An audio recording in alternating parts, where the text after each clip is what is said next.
Koiki Media bringing the work closer to your doorstep.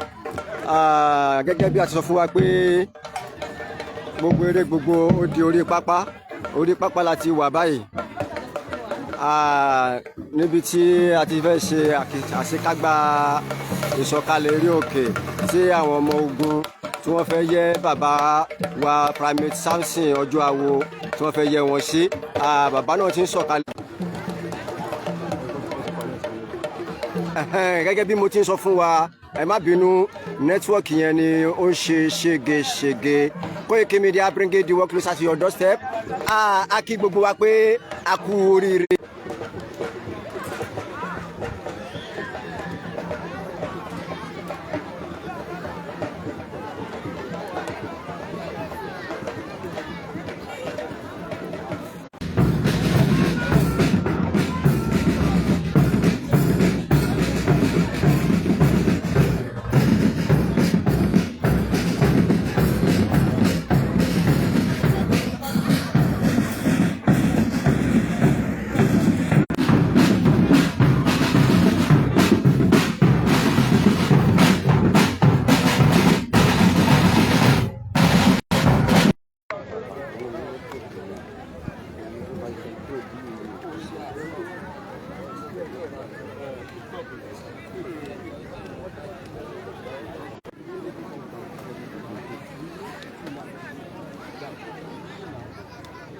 Koiki Media bringing the work closer to your doorstep. Mo kí gbogbo wa lẹ́ẹ̀kan sí, ẹ má bínú fún ìfarabalẹ̀ wa, ẹ ṣé púpọ̀.